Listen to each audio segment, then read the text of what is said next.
Today on SIMR, Matt and I review the controversial Netflix series 13 Reasons Why, starring Dylan Minnette as Clay Jensen, the one with the tapes, and Katherine Langford as Hannah Baker, the one who sent the tapes.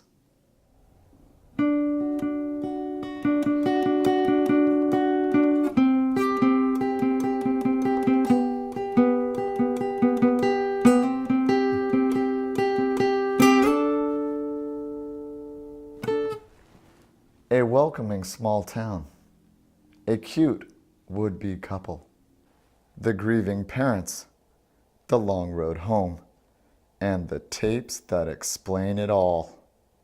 13 Reasons Why is the story of Hannah Baker during her last days. It's her struggle through the perils of high school in the age of social media. Unfortunately, Hannah decides to take her life and makes tapes that shame those who led to that decision. Each person who receives the tapes is on Hannah's list, and throughout the 13 episodes of the series, we find out what stories they have to tell. Some were friends, some weren't, but all contributed to Hannah taking her own life.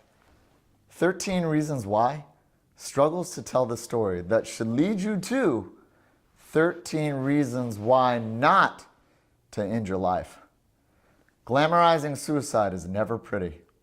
Perhaps this Netflix series should take a long look in the mirror. We'll discuss it all when Matt and I debate the series. So, today's review that we're going to do, well, it's not film, it's TV show, but kind of films. You're right, Netflix. They're really great with these original TV shows where you can just watch, you can marathon watch these things a block at a time. Every time these Netflix shows come out, you get all 12 or 13 episodes in this case to get to binge. And I will tell you this, I binged on these episodes. I watched each one. Every time I got to the end of these things, I wanted to watch the next one. Sometimes it would be 12 at night and I was like, you know what, one more. And I'd click the little thing and play episode 2 or 3 or 4. I thought that's one of the greatest things I thought about this show. It is binge worthy. Another great thing I liked about it is the characters. The two main characters, Clay Jensen, that's the boy who's searching through these tapes, played by Dylan Minnette, and the girl who has the tragic fate, Katherine Langford, as Hannah Baker. She was excellent. Both great choices. I will say the story also moved for me. I liked the way they developed that story. I liked how it went through all the tapes. And with each episode, you learned a little clue from a different character that they introduced. And by the end of the tapes, you get to the 12th episode or so. Then you get to the bad guy, right? The baddie. And we won't spoil it for anybody, but the baddies, he definitely hits a chord. And I could actually see some of these things being represented in high school today. And that is the problem, in my opinion. Should high schoolers be watching this show? And I mean, I'm going to tell you, Netflix and the producer of this show, they were going for the high schoolers. That is their audience. And I think people that watch Netflix a lot of times are teenagers when they get home. And I'm not so certain that they should be watching a show. From the very beginning, you learn that the main character is going to kill herself. I don't know if that sends a positive message. Well, I'll agree with you on the storyline. I thought it was very well constructed and everything tied together just seemingly perfectly. It was great. However, I have to disagree with you on should kids be watching the show. It seemed like you were making a point that no, they shouldn't be. Well, yeah. I think it's a good show for kids to watch because, especially in high school, it portrays all the people bullying Hannah Baker as the bad guys. And those are the bad people, and they try to cover it up, and it just blows up in their face as the end. So it shows kids that little words they say and things they do actually go a long way and can deeply affect someone emotionally and physically to the point of them harming themselves. And it just creates an awareness for the teens to... But should we be promoting that kind of thing? You put something on TV, it gives kids ideas, in my opinion. And when I'm watching this, I'm thinking they're promoting killing yourself. I mean, they're showing you at the end, there's this real gruesome scene, and we won't spoil it for you, but I mean, you already know she dies, but wait until you see how she does it. It's pretty graphic, and that's another thing for those parents out there. Maybe they want to watch that before they show it, especially anybody under. I mean, I can see your point, high school level, maybe you're a little bit more mature. Obviously, you are, because you're super intelligent. But anybody in junior high or below, I don't think they're ready for a show like this. Junior high, definitely not. I think high school is Maybe the good age. Well, I will say this, that this show did accurately depict all this, well, in my opinion, many of the social stereotypes that teenagers face. I mean, you had the jock, you had the cheerleader, you had the class president, and the brain, and you had the oddball guy that doesn't fit in anywhere. Each episode had a different stereotype, and each episode promoted some type of bullying that those characters experience. I will say that all those characters I also enjoyed. I thought that they were well developed, and sequentially, the way that each episode focused on one character at a time, because each tape focuses on one person or character in Hannah Baker's life, I thought that part was good as well. But again, should we be putting all these stereotypes right in our face and giving kids bad ideas? I'm going to have to say no.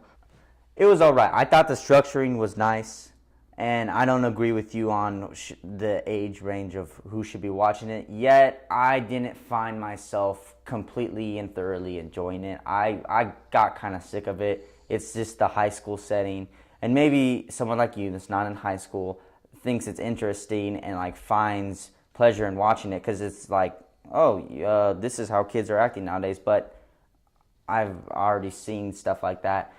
Also, I'd like to know, you said about like the classic jocks and school presidents. Right. To me, it seemed like there was too many people wearing Letterman jackets. You walk around high school, no one is wearing that. There's not that. That is true. Like, there were even, a lot of guys wearing Letterman. Yeah, even the jocks are like, they don't always wear those jackets. They exaggerated some of the stereotypes. Definitely. And those stereotypes aren't always like, you don't see clearly defined jocks anymore. Everybody just kind of seems to blend in to one group. I agree with you there. Yeah. Overall, not bad. What do you say? It simmers. It simmers. All right. Thank you. This show was okay. It had a decent cast and excellent storyline, but I didn't like how much they just dragged the show along and put in as much as possible and how long each episode was. I found myself not wanting to watch each episode and just dragging on. For that reason, I will give it an 80% B minus. Again. And now for my final grade of 13 Reasons Why. I'm going to start off by saying I just didn't like the concept or the story. I'm not into situations where we put more pressure on teens in high school.